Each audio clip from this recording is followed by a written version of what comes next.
Welcome to this clothing optional live broadcast of meditation and a talk. Of course, this is clothing optional for you. For me, as a favor to you, I will keep my clothes on. My name is Jonathan Foust. It's great to have you here. First of all, I want to thank our producers, Glenn Harrison and Leo Gimo, for producing this podcast. A lot goes into making this flow. Thank you to Ira for the piano playing. Also, thank you to our mindful movement teacher and to Ray and Tara for the mindful dialogue, which happens after this class. If you'd like to know more about the whole Monday night smorgasbord, you can go to my Facebook page or to my website, and you'll find out how you can do a mindful movement class beforehand and then join a mindful dialogue class after, which is an opportunity to connect, to talk about the talk, what may have touched you, what's going on in your practice. It's kind of a wide open forum and a great way to connect with other people. As well, I want to thank IMCW for their support in hosting this, to the Unitarian Universalist Church of Arlington for being our hosts when we are not under quarantine, and also just to thank you for your donations. This is all offered in the spirit of dana, of generosity, so that no one is denied access to the practices and the teachings.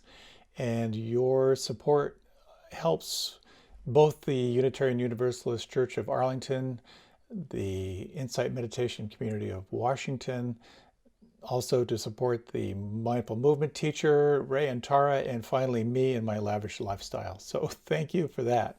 I appreciate that. Also, if you want to be on my mailing list, you can sign up on my website. You can also make a donation to me via my website, or there's going to be a link somewhere here. So thank you for helping to keep this thing rolling. This has been a lot of fun. So tonight we are going to take a dive into meditation, and then we're going to talk about a very interesting quality of practice referred to as equanimity, which is nothing to do with horses. It has to do with steadiness in the midst of everything that's changing. Seems like a pretty pertinent theme right now. So let's get rolling. We'll be doing about, I guess, well, right now it'll be about a 25-minute meditation. And a great way to start is with a little bit of movement. So one of my favorite ways to reset my posture when I'm sitting at a long time, sitting for a long time at a desk, is to do this very simple thing. You can make your thumbs into the hitchhiker position, then point the thumbs behind you.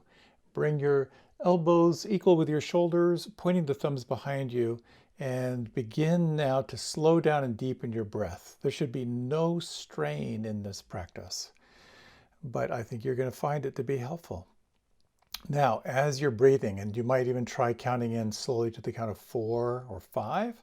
On the exhalation, counting slowly to the count of 4 or 5. And you can even close your eyes if you like. And if you close your eyes and you breathe, sense if you can begin to draw your shoulder blades close together. So you're contracting, bringing the shoulder blades close together. Can you bring the shoulder blades down a little bit? You shouldn't feel any strain.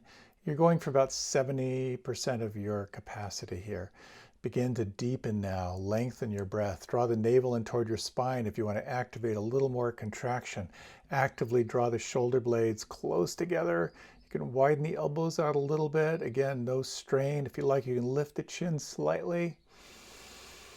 Full, slow, deep breath. You can, if you like, you can turn the corners of your mouth upwards slightly as well and just feel this stretch. And we're going to hold this. It's probably been about a minute. We're going to hold a little bit longer. And what's happening here is you're contracting these muscles that get chronically lengthened along the back, and you're lengthening the muscles that get chronically shortened in the front. So one more full deep breath. Imagine you're breathing your heart forward. Draw the breath up under the collarbones. And now reach the arms up overhead. Stretch up to the left side and the right side. Let out any sounds. You're on mute. No one can hear you. And then slowly, slowly now let your hands begin to float down toward your lap. Maybe even slow the movement down a little bit more. And just feel your hands as they're floating through space. Take some time to settle.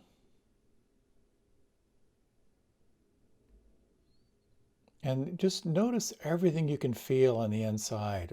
Is there anything that feels a little bit different? Your chest may feel a little bit more expansive. Maybe a sense that your sternum is kind of floating above your navel. And to begin our transition through gathering attention, you might again begin to slow down and deepen your breath. And again, you may find it helpful as you breathe in slowly to the count of 4 or 5. And then exhale slowly to the count of 4 or 5. And notice the effect as you turn your attention inward, getting more and more absorbed into the breath.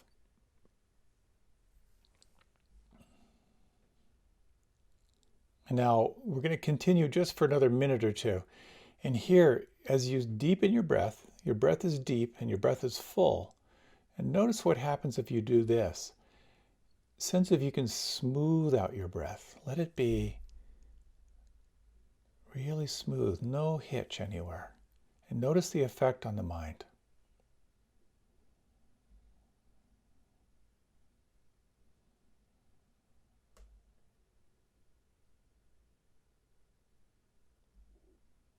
On the next exhalation now, let your breath completely relax.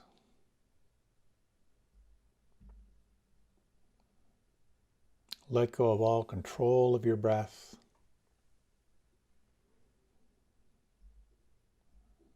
And move your attention now into observation of the breath. Where do you feel the breath right now on the inside?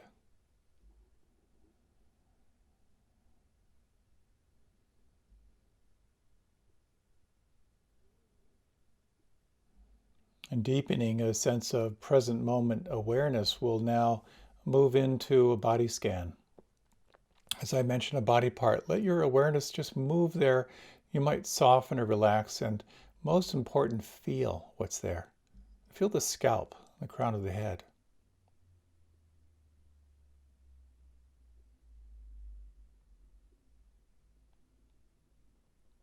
Can you feel your forehead smooth?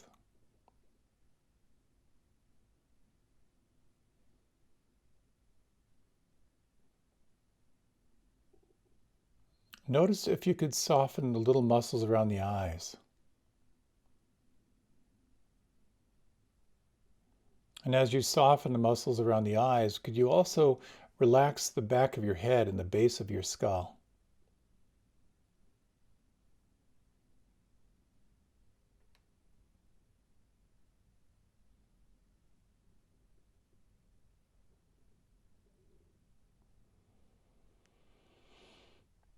Allow all the muscles of your face permission to relax. Let the expression melt away.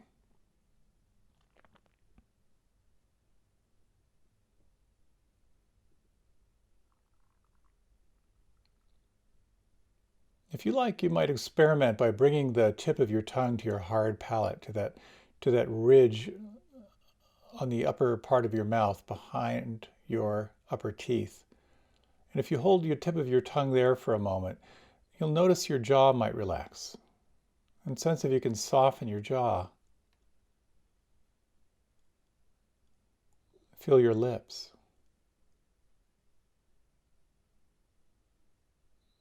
And then relax your tongue and let your tongue fill your lower jaw.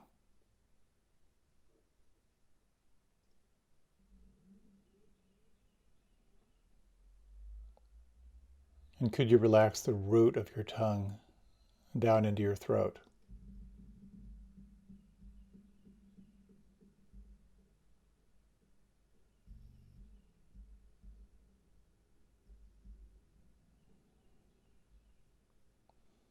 Feeling the back of your neck and the tops of your shoulders.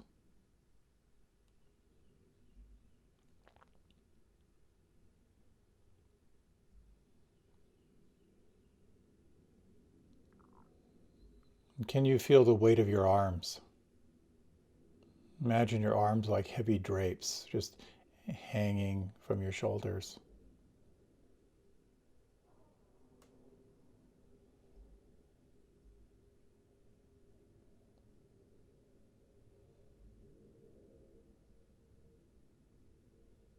And can you feel or imagine the space inside your sinus cavities in your head?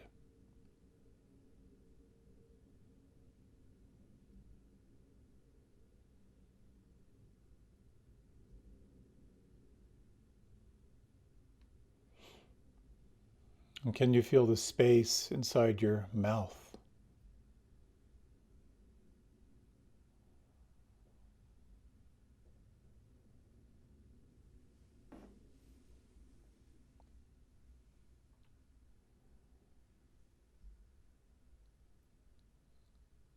Can you feel the space inside your throat?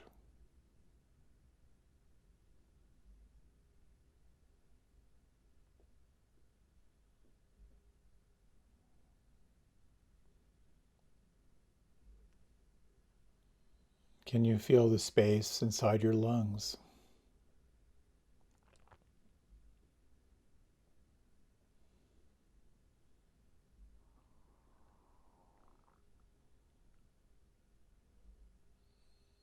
Is it possible to soften through your lower back and the buttocks?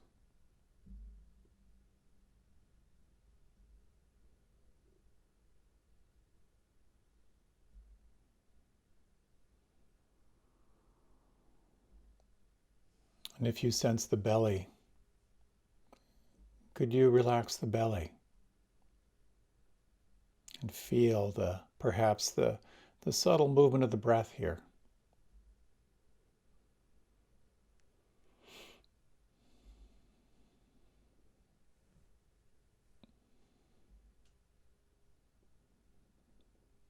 And is it possible to bring your attention to the lower abdomen and just to feel what's here? Could you relax the lower abdomen?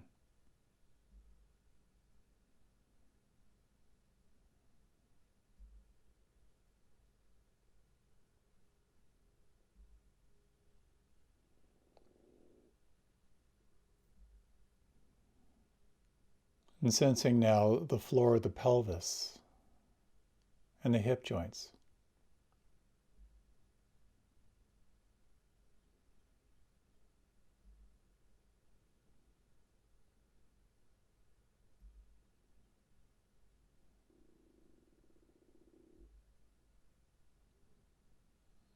And can you now feel the length and the weight of your legs? From the hip joints down through the knees.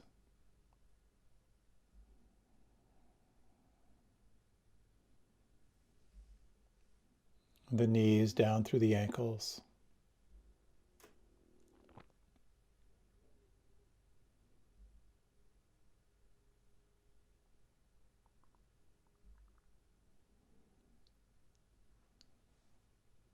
The tops of the feet and the toes.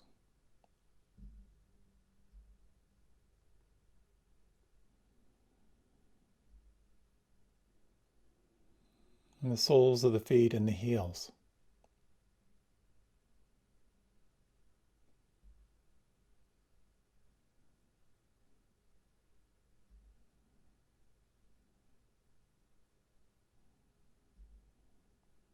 The backs of the hands.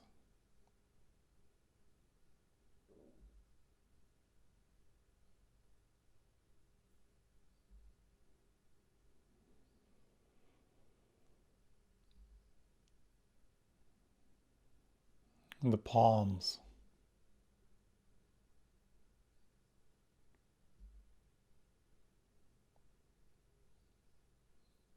The thumbs and the fingers.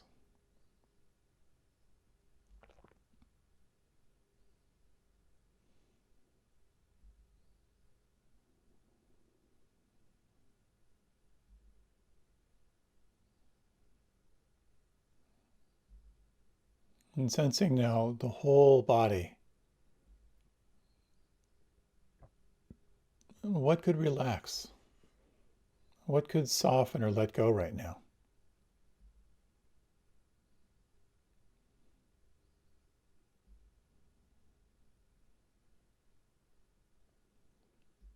And noticing perhaps there may also be a quality of alertness, both relaxed and at the same time alert and awake.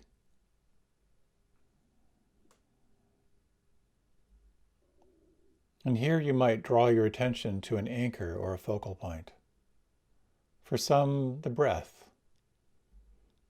The sense of the breath at the belly or the nostrils, or a general sense of the body breathing.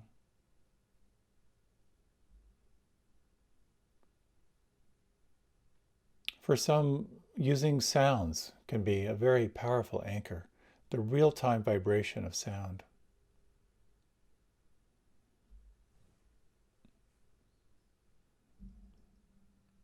And yet another anchor can be the palms of the hands, the thumbs and fingers, the sense of aliveness, a pulse or tingling here.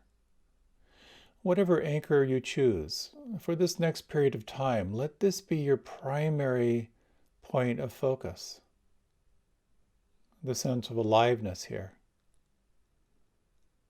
The movement of the breath on the inside, the aliveness of sound, or the felt sense in the palms and fingers and thumbs.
In this form of practice, you begin again and again, noting that the mind just continually secretes thoughts, just like an organ would secrete fluids. In that moment of waking up, you might just pause and then gently guide your attention back to relax, to feel, to arrive again at your anchor, and in your own way to receive the moment.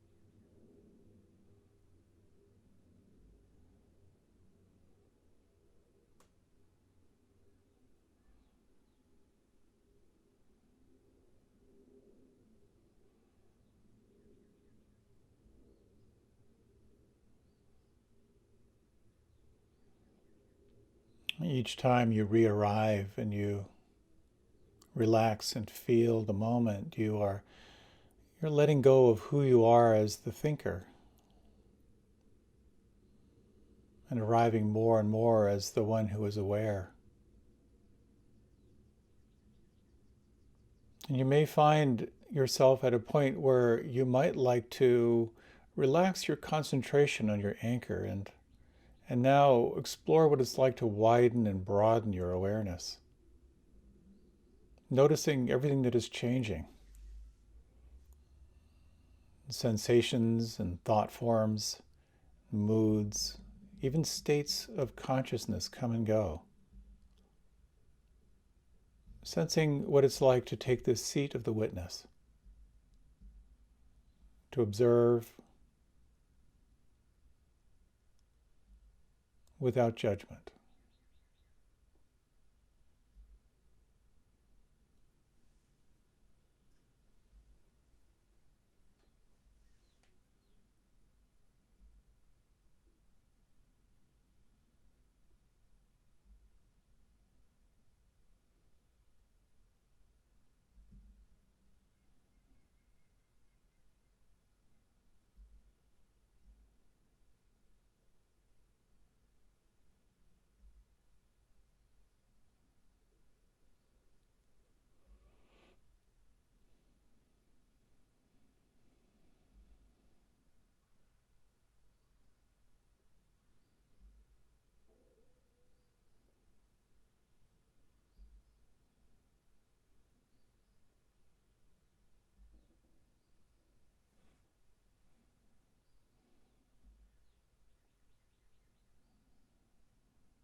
Each time you become aware of being lost in a thought or the commentary, it becomes this amazing opportunity to let it go,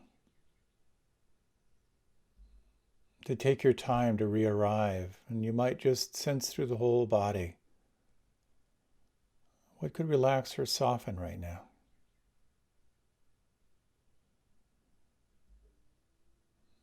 How intimately can you now engage with your anchor this next few breaths on the inside?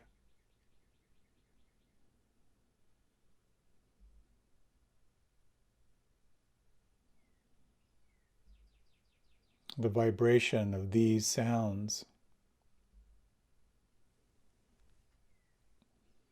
or the sense of aliveness in the palms and fingers and thumbs. Gathering your attention in the here and now, relaxed and alert. And in your own time, widening and broadening your attention and opening to the sense of what is changing. You might like to explore this sense of being the mountain, solid and strong.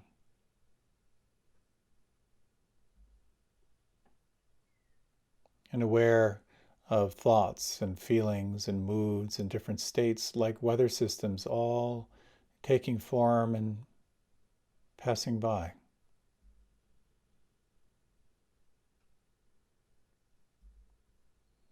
Relaxed and alert.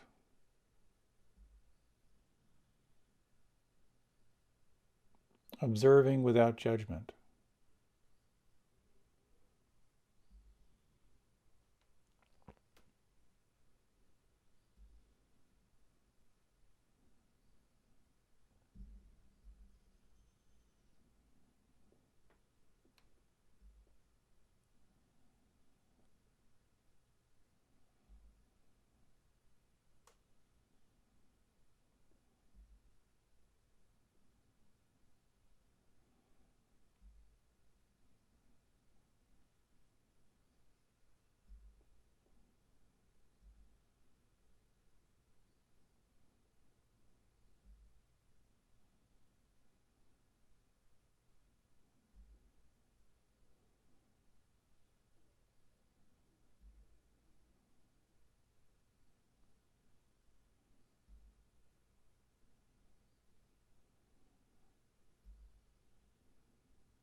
In these remaining minutes, you might like to refresh your practice. What could relax or soften right now? Could you relax the inside of your mouth, the lips and tongue and jaw?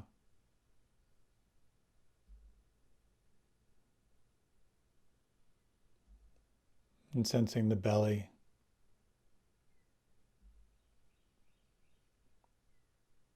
the soles of the feet,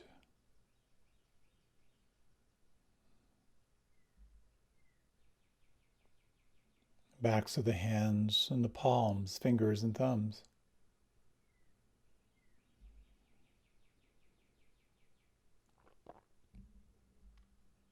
And sensing again your anchor, a breath or sound or feeling. How intimately can you experience it?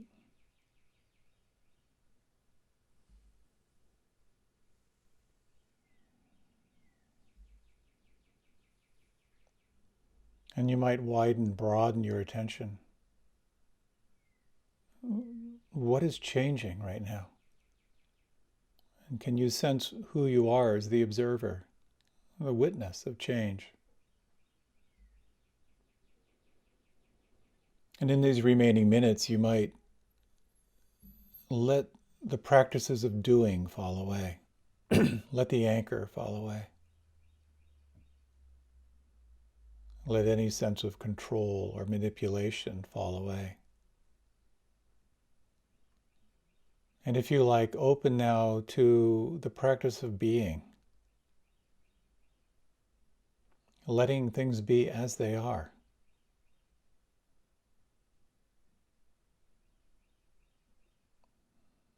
Deeply relaxed, at the same time alert, aware of the flow or the stream of things,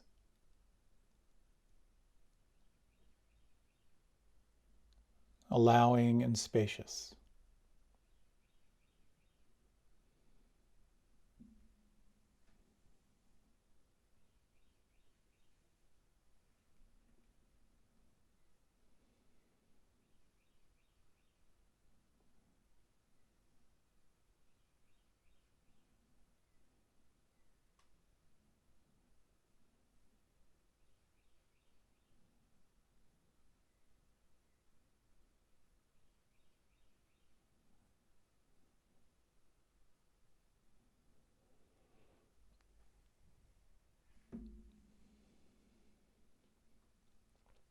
What could relax or soften or let go right now?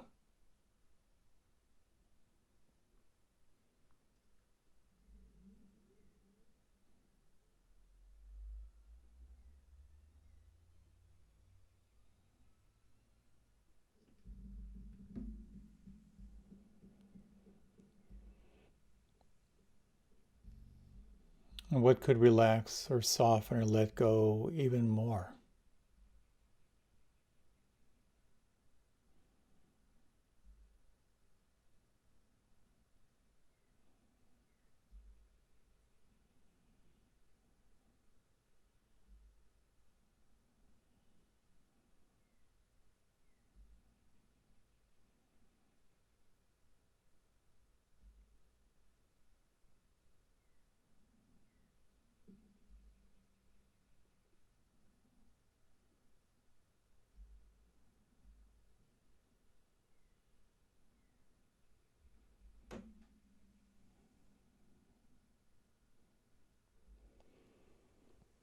And now let all technique drop away.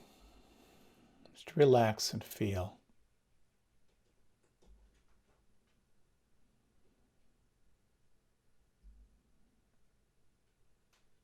Notice the quality of presence.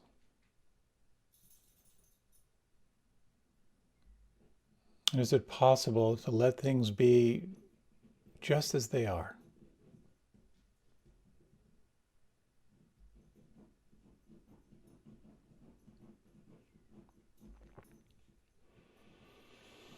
And you might now begin to slowly deepen your breath.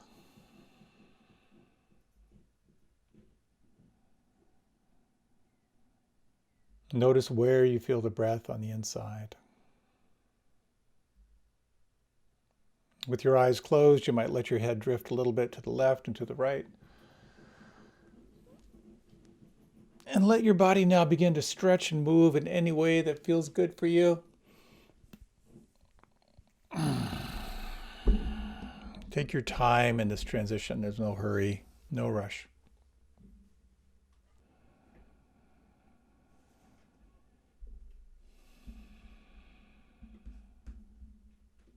Welcome back. And if you're just joining us, welcome to this clothing optional meditation and Dharma talk with Jonathan Foust. It's just great to have this time with you. It's great to see so many people here from all over the planet. I'm very excited about tonight's talk. I think it speaks to these very, very weird times that we are living in. And just to share a little example, maybe that kind of like illustrates the topic for tonight. A number of years ago, was invited to go to a Washington Redskins game. And what made this game special was that they were playing the New England Patriots with Tom Brady at the helm. And I'm not a gigantic sports fan, but they say that the sports most people watch are the ones they watch with their parents. And my dad would always be correcting correcting papers with the football game on, and so I would kind of hang out with him. So I would follow football. And I lived in New England during the golden years of the Patriots.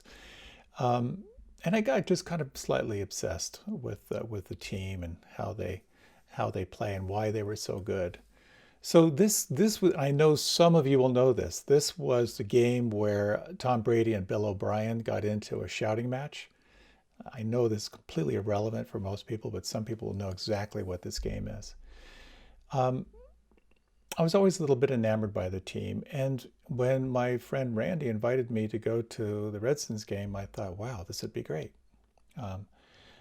I'd only been to one pro anything game before in my life with my friend Jeff, who is a sports writer in New York, who invited me to a Giants game. One of the things I noticed at this game, of course, was that people were pretty lubricated and they were relatively free to emote. We'll put it that way. And what I found so interesting, because of course, Washington, D.C. is, has got a lot of people from New England. So there were a lot of New England people and, of course, a lot of Redskins people in the stands. And oh my God, it was just amazing because someone would fumble the football and then half the stadium would be going, oh, no, no. And the other team would be just elated. And then someone would drop a pass and half the people would be just crushed. The other half would be celebrating. And it was so... the emotions were so alive with just unbelievable excitement and then just crushing defeat. And it just went back and forth the whole time. It just from elation to horrible tragedy. And I realized this is kind of like life. In some way, we're engaged in the ups and downs, and the drama is really, really exciting.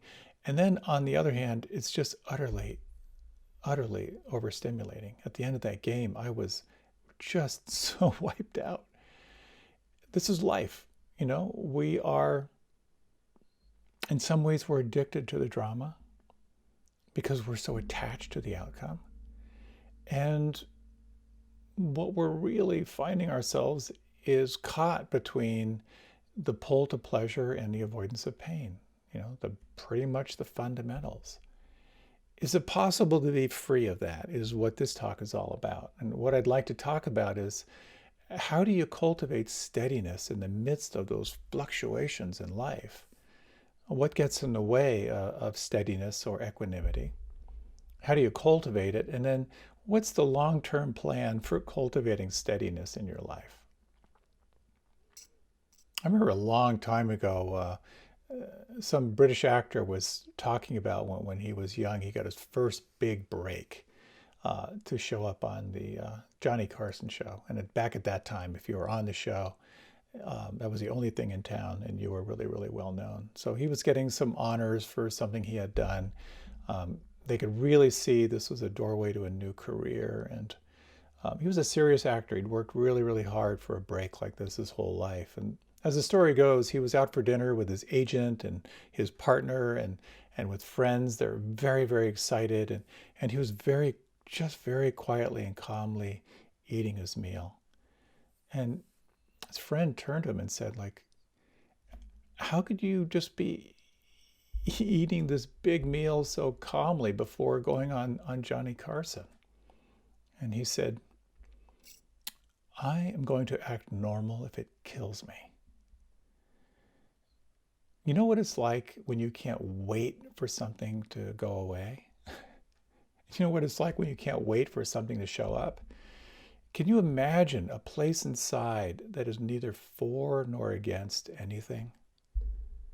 That points toward equanimity, toward a very, very deep centered place inside that is not affected by external fluctuations.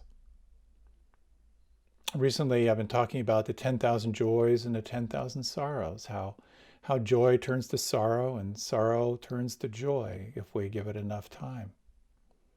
Our team fumbles and it's the end of the world. We're crushed. Your team fumbles and we are ecstatic. Equanimity is the liberating quality that allows you to keep your heart open and balanced. It's a quiet and steady quality of awareness in the midst of all the changes. And it's been described as an openness to experience without being lost in reactions, without being caught in greed and hatred. It's a profound state of balance. It supports wisdom because it supports that unshakable, steady mind, so you can actually see what's true.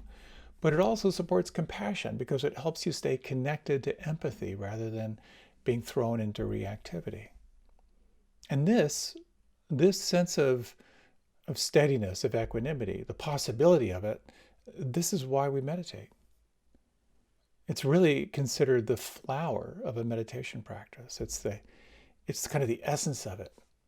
When you have moments of that steadiness, of that equanimity, it can give you the courage to face the pain in your life and to actually face the cruelty of the world.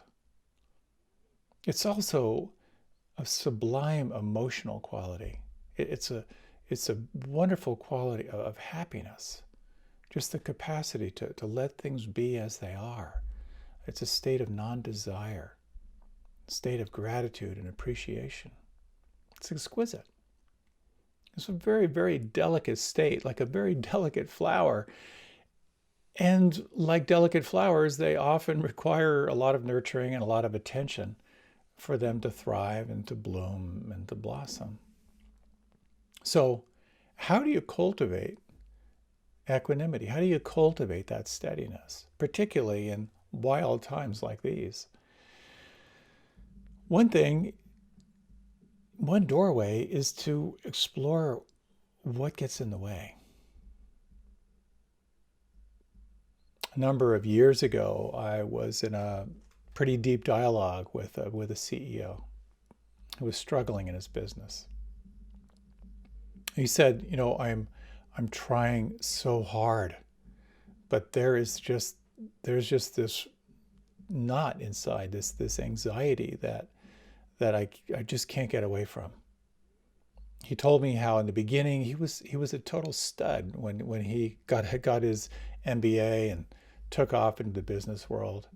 He was fresh to it. He was excited. He wasn't afraid of taking risks, and he had a lot of success in the beginning. And he pretty much based the rest of his life on that continuing success that he anticipated. And of course, because he had based his life on that, he had also set himself up financially, living relatively well, not denying himself anything, and was living at a pretty high expense stuff going on. So what happened was he had a couple failures. A couple deals fell through. And then his confidence started to get shaky. And he said he went from being like on top of the world to feeling his personal mojo kind of spinning down. And so we began to investigate that. And as we say, your issues are in your tissues. And when he sort of took this whole narrative around his mojo disappearing, his confidence disappearing, he explored where he felt it on the inside. And for him, it was just this deep, deep clench in the core of his belly. And we took some time to hang out with it. What is it? I asked if there were really any emotional words that were in it. And, we sort of just hung out with it. Really practicing this essential teaching of having tea with your demons, to sit down with what's between you and feeling happy and to get to know it. And he realized at some point, he said, I am terrified of failing. I can't stop thinking about what's going to happen if all this just crashes. And as we talked more, he came from a family tradition of men who were really successful in business. And he was terrified of being the first in his lineage to fail. And he said, I couldn't take the disappointment on my father's face if I don't pull this off. And along with that was such a deep sense of feeling lonely, a deep sense of feeling absolutely clenched on the inside. So it's one thing to see what's true, and this certainly seemed to be true. This deep, deep-seated fear of failure. The other is to explore how to be with it. And so we drew on loving presence, calling on empathy and kindness. And for the first time in many, many years, he began to sense the possibility of offering himself a little bit of empathy for all he had gone through. And he began to feel a release of some kind. Just the possibility of letting go. It wasn't like angels filled the room and it was all filled with light and he knew exactly what to do. But he was able to begin to soften that really, really deep-seated clench. And was able to start making some choices that could support him. And a big one for him was asking for help. When I checked in with him later, he found tremendous peace in confiding with some friends, getting some coaching, and he felt like he was not only beginning to get his business back, but he felt like I'm getting my life back too. I imagine you could relate to something in there. Have you felt some kind of unseen, unfelt force that colors your experience and drives your behaviors in ways that might feel a little bit curious? And this really speaks to some of the factors that get in the way of equanimity, that sense of unshakable steadiness. And they're oftentimes referred to as the 8 worldly winds. And they have to do with grasping and fear. Grasping for praise and the fear of blame. Grasping for gain and the fear of losing. Grasping for pleasure and the fear of pain. And grasping for fame and the fear of shame. Can you sense how much your life is driven by these forces? People pour their entire life force into chasing or avoiding. I know many, many extremely successful people who are driven by the fear of failure and the fear of shame. It's not to say that these desires and fears, there aren't some qualities in there that can be helpful. We want to do well. We want to be wholesome. We want to live our lives fully. But when we are driven by that intense clench of desire and the intense aversion of fear, then we're not living fully. So when we speak of equanimity, of steadiness, it's really kind of the absence of these qualities. So just for a moment, if you like, this is like a 1-minute meditation. If you like, you can close your eyes. And if you close your eyes and you just take 3 slow, deep breaths. One way just to glimpse this possibility of equanimity or steadiness is to sense who you are in the absence of them. So just for a moment, can you imagine who you are free of wanting? Free of wanting praise, of wanting gain, of wanting pleasure, of wanting fame.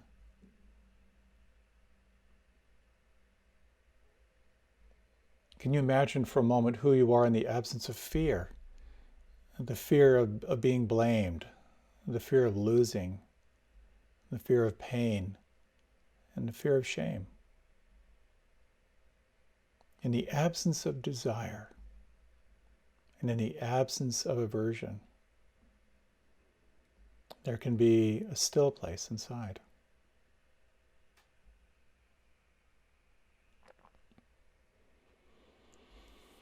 If you like, you can deepen your breath.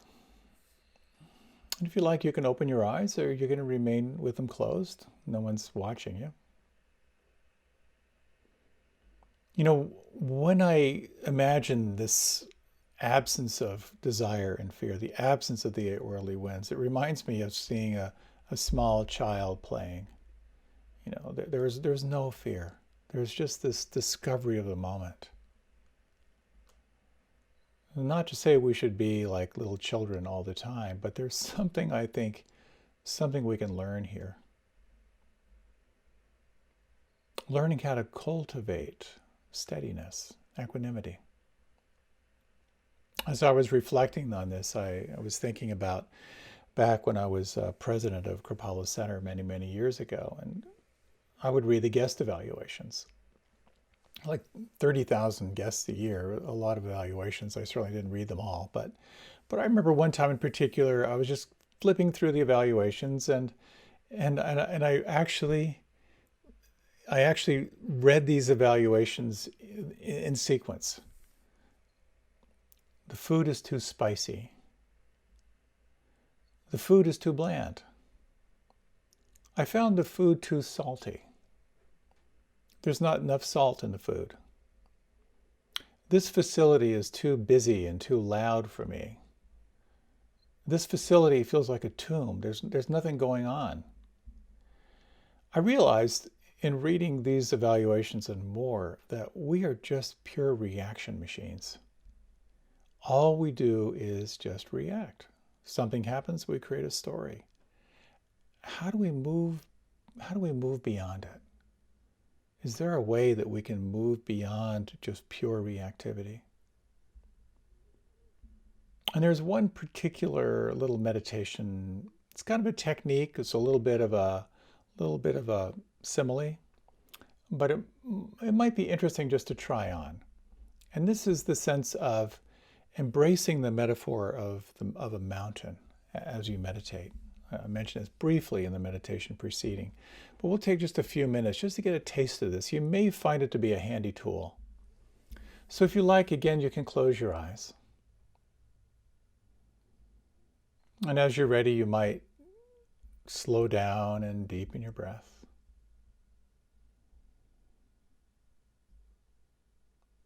And you might just take a few moments just to feel the present moment. Feel the weight of the arms, the weight of the legs. Notice where you feel the breath on the inside.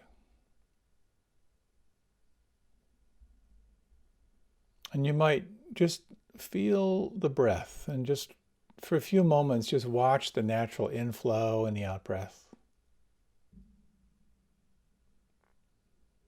And you might bring into mind the image of a mountain. Maybe it's a favorite mountain in your life or a beautiful mountain that you recall from your memory.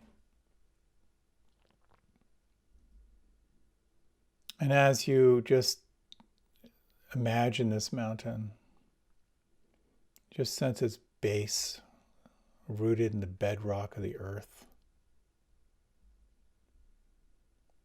Noticing how it's not moving. And can you imagine if just for a moment your body as this mountain?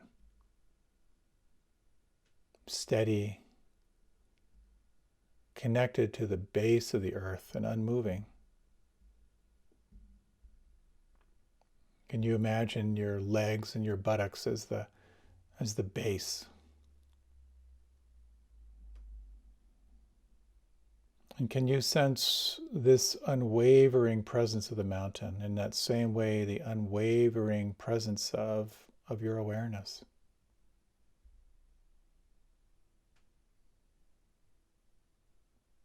And you might sense how just as the mountain, the days turn to night, the nights turn to days. In winter, imagine the mountain covered with ice. The ice giving way to warmth and green and flowers.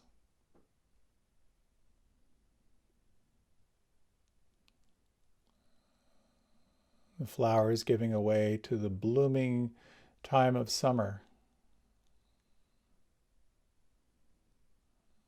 And summer passing to the colors of fall and into winter. And can you imagine around this steady, unmoving mountain are also weather systems, clear skies, dry air, of rain, fog, violent winds at times. And just imagine in these remaining moments this sense of strength and stability in the midst of all that changes.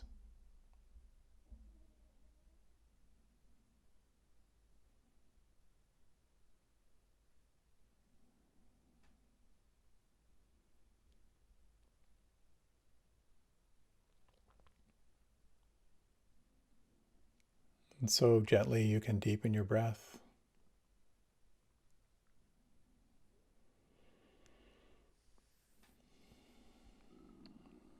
As you're ready, you can gently open your eyes.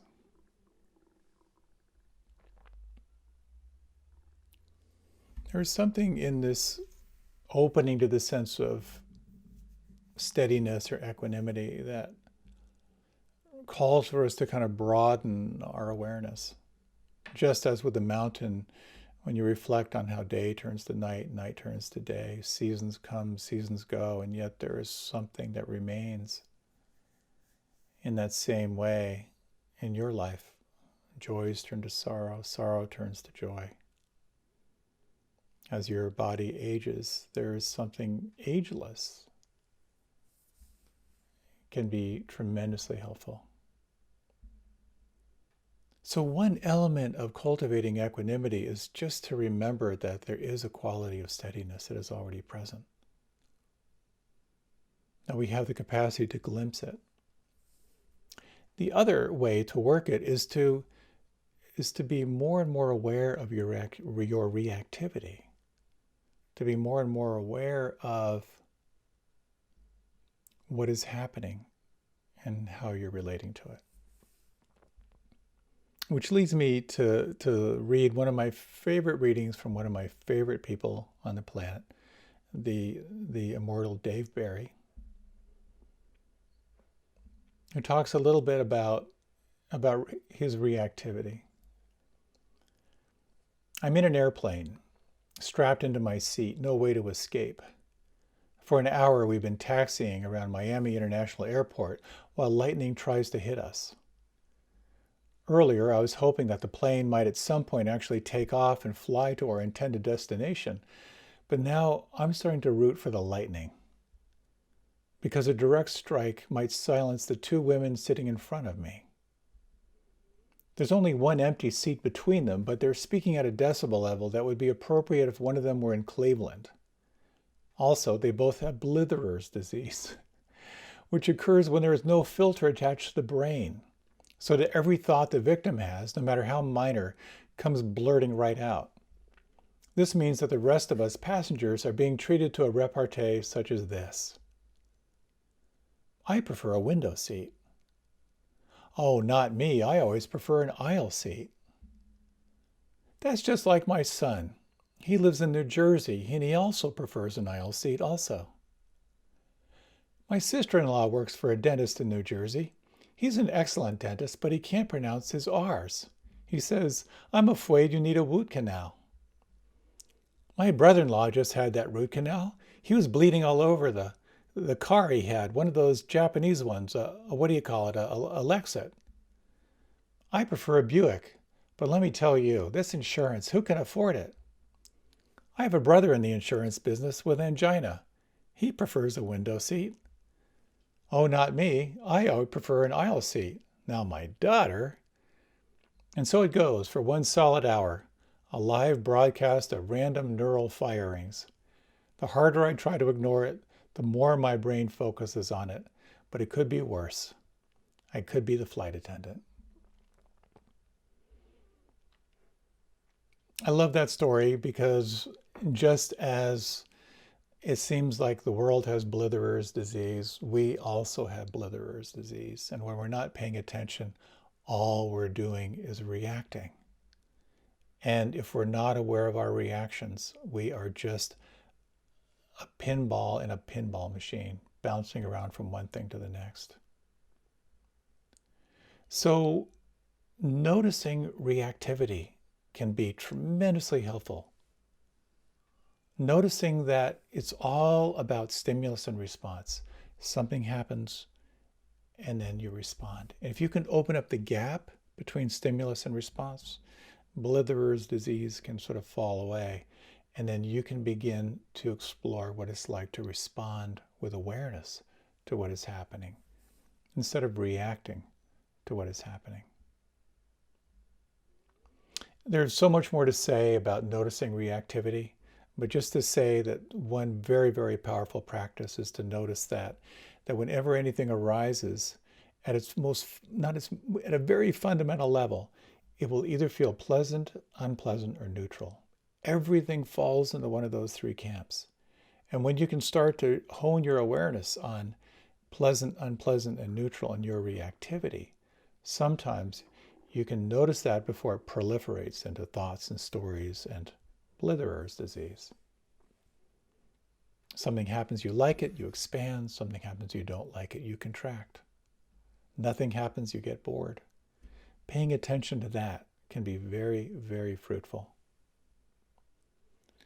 But I'd like to speak a little bit, with a little bit of time I have left, about kind of the long-term cultivation of equanimity. It's one thing to just to tune into it and sense it. It's another thing to sort of become more aware of your reactivity and sense if you can slow things down and be able to respond rather than react. But another is looking more and more intimately at the nature of reality itself. It's very, very helpful to have a personal practice, but also to read about the practice. I find that to be tremendously helpful, because sometimes you'll read something from the original text or some interpretation of these original texts that just the lights will come on. And it's a very powerful experience when you begin to verify something on the inside that really speaks of perennial truth. Many, many years ago, when I first encountered the teaching on the three characteristics of reality, it was kind of a remarkable thing. The first being impermanence. Everything changes. Everything born out of causes and conditions is subject to change. Just recognizing that is so powerful. Everything is changing. And then to explore your relationship to what's changing. The second characteristic of reality. The first is anicca, or impermanence. The second is dukkha, or the stress, the dissatisfaction, or the suffering that shows up in relationship to how you react to what is changing. If you don't like it and you resist it, to that degree you will suffer. If you can let it be, no suffering. The third points toward anatta, which is really this beautiful teaching that nothing whatsoever is to be clung to as I or mine. Impermanence, the stress or dissatisfaction that comes from your relationship to impermanence, and then remembering that nothing is to be clung to as I or mine. And where it really struck me once was when I had read this on a retreat, and I was just sitting quietly, and there were some crows around the meditation hall, kind of calling out to each other. And as I just listened to the crows, I watched my mind saying, this is really distracting. Well, actually, this is kind of interesting. And then I just thought, can I just drop the story and just experience the sound? And suddenly, when I just allowed the sounds to be there just as they were without resisting them, there became a really, really wonderful sense of ease. And then when I thought of this idea that nothing is to be clung to as I or mine, that I actually have no control over the sounds. suddenly I began to feel a real deep sense of spaciousness. The sounds were just sounds. If I could really truly let them be, there was kind of an ecstatic quality to it. When I wasn't trying to control it or own it or anything at all, it gave me a very profound and kind of a sustained glimpse into this sense of equanimity. And I find oftentimes doing a sound meditation is really, really helpful. This morning, in fact, I was meditating outside, and here it is spring and birds everywhere and the occasional airplane, a fewer of them these days, and just opening to the sounds, letting them be as they are, not resisting, no clinging, just allowing, allowed me to feel this sense of very, very deep spaciousness for a while. So I would like to invite you into a little meditation here, just to reflect on these qualities. If you like, you can close your eyes. And you might find it helpful to take 3 slow and full deep breaths.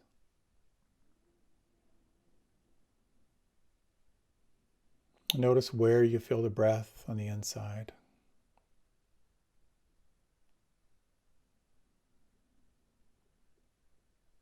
And take a few moments now to open your awareness to the sounds around you.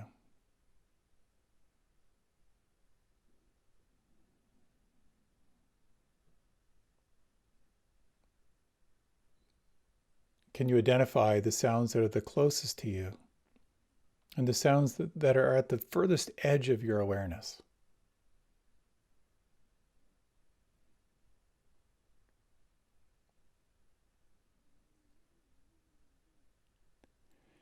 And you might take a moment now just to name the source of each sound and its location.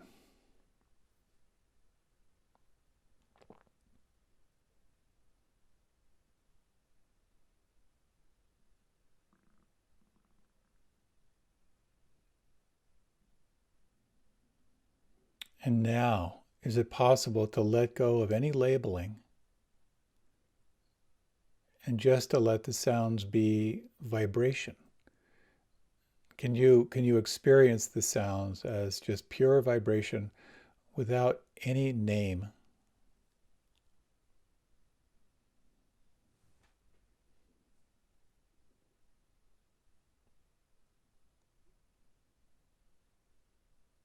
And you'll notice that you can't do this better by trying harder.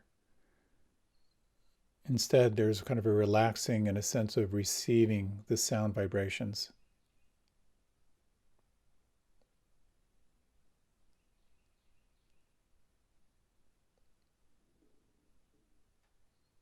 And is it possible to let go of any sense of good or bad? Letting go of any need to control the sounds, but to truly let them be. And for the next few moments, how deeply can you relax? How deeply can you allow things to arise and allow the sounds to change all by themselves?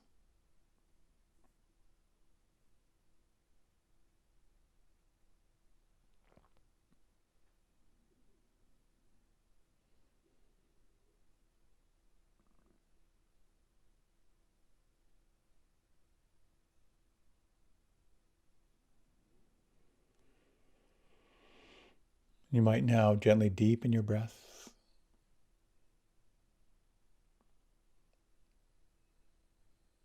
And if you like, you can open your eyes. Part of the teaching here is, with sound, for example, that when you're perceiving through sound, if a sound is pleasant, to not lust after it. And if a sound is displeasing, to not dislike it. To truly let it be as it is a doorway to this sense of equanimity or steadiness. So remembering these three characteristics of reality can be a powerful, powerful remembrance. To remember that everything changes. To remember that your relationship to what is changing will determine the degree to which you experience stress and dissatisfaction. If you hold on, you'll get rope burn. If you can let it go, there'll be a sense of ease. And to imagine that there is nothing here whatsoever to be clung to as I or mine. It is all happening by itself. So this quote: when a practitioner has discerned formations by attributing the three characteristics of impermanence, suffering, and non-self,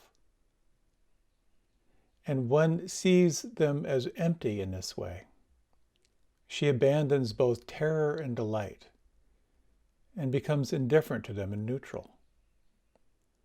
The practitioner takes neither them as I nor as mine, and is like a person who has divorced a spouse, and in so doing has become unaffected by the doings of the ex-spouse.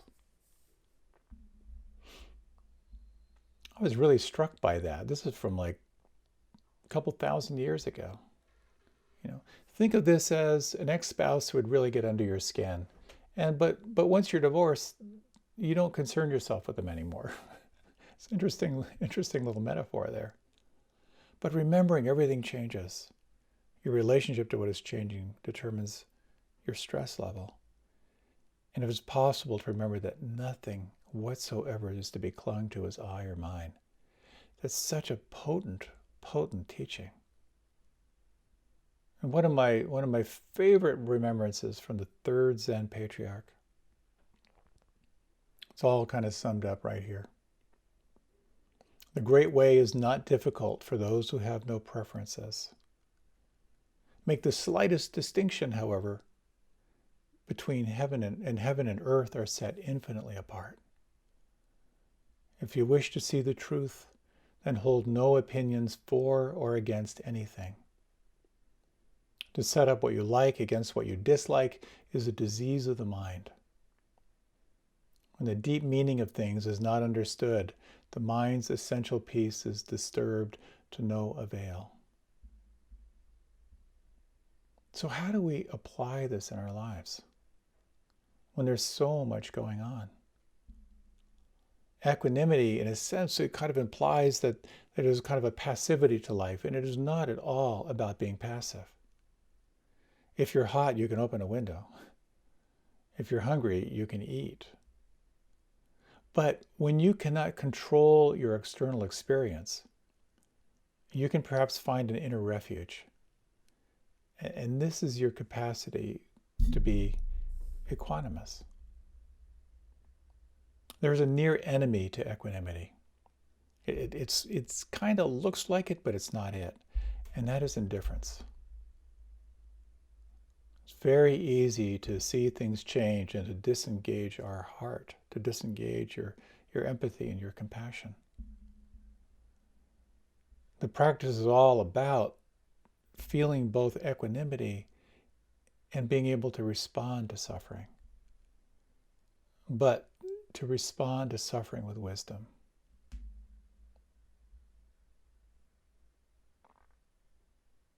From Thich Nhat Hanh: we shed all discrimination and prejudice and remove all boundaries between ourselves and others.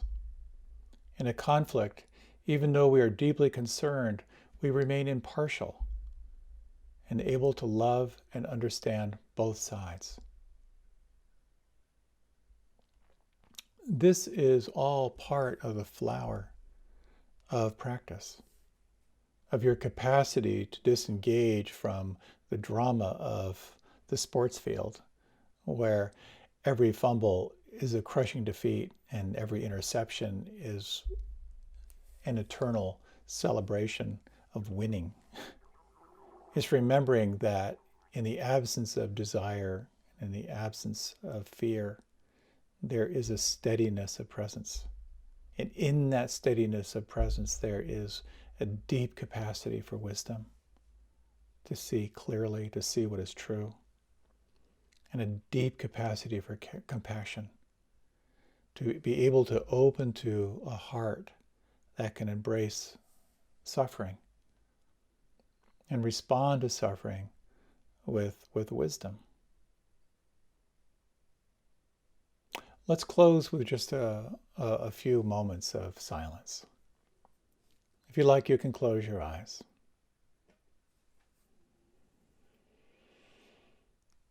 And you might now just slow down and deepen your breath once again.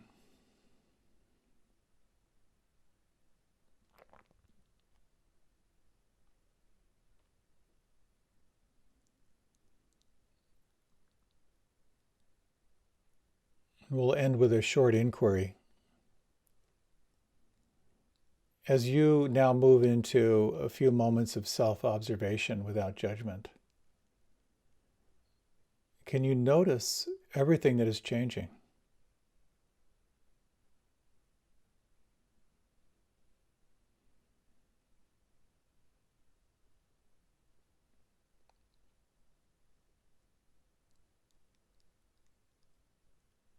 And can you sense inside this inner quality of reactivity, of the impulse to respond to that which is pleasant with a sense of joy, respond to something perceived as painful with a sense of concern or with a clench? And you might just sense how this flow or stream is ongoing, stimulus and response.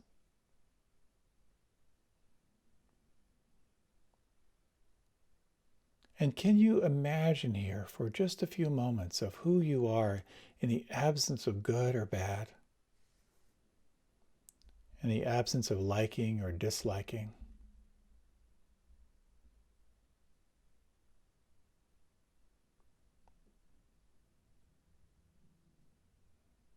The great way is not difficult for those who have no preferences. Make the slightest distinction, however, and heaven and earth are set infinitely apart.